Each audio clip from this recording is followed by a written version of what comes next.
He's so ambitious technically and artistically, but the moments that I like the most are sort of the little details of the characters. So I wanted to ask you, with working with Damien, did you have that space to sort of discover that as you were shooting? Because I know there was so much rehearsal, so I wonder if you felt that freedom to sort of find the characters within the details, for both of you.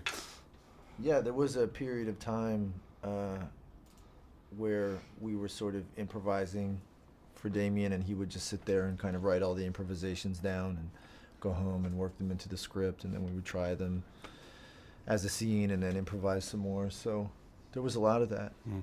Was there any freedom while you actually shooting as well? Because it feels like it's very, like you have to be very precise while you're shooting a movie like this.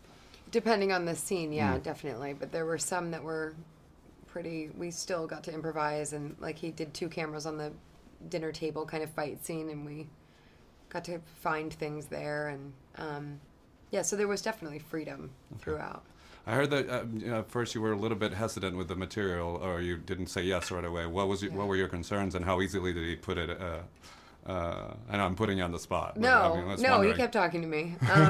It was, I think I was in the middle of doing a musical on stage, which you would think that it would be like, oh, a musical, but I was so sick and so kind of run down from doing a show 8 times a week that when I met him, I was like on steroids and drinking tea with Manuka honey, and I was like, so you were not of your right mind about a musical.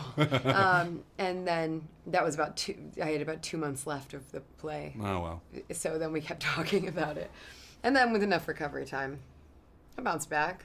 And then Damien talked to Ryan, unbeknownst to me, and, everything just sort of fell into place. Yeah. Sebastian's very is very passionate about music history, and obviously the film also pays a lot of tribute to musicals that have come before. I wonder if, as a working actor, do you think about that you're part of a history of Hollywood, or do you have like that scene in the movie where he's like, oh, that's where the Casablanca, if you feel that sense of, while you're working, that you're part of film history, is that something that you relate to as an actor?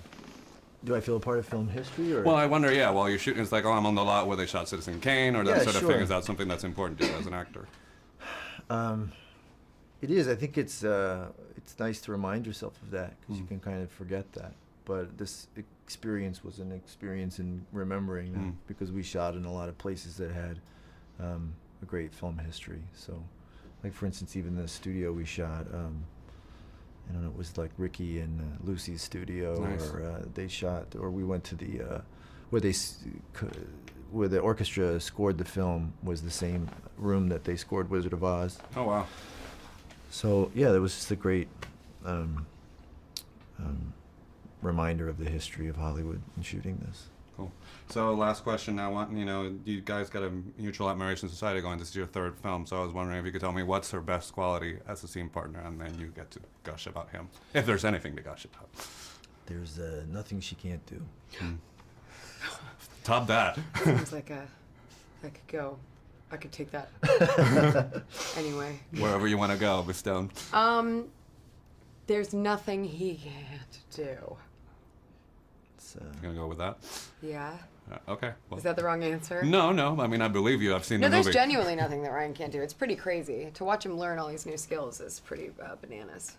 Watching him learn to play the piano was mind-blowing. Well, like I said, you were both fantastic. So thank you for making the movie. Thank you. All right. You guys have a good day. Thank you.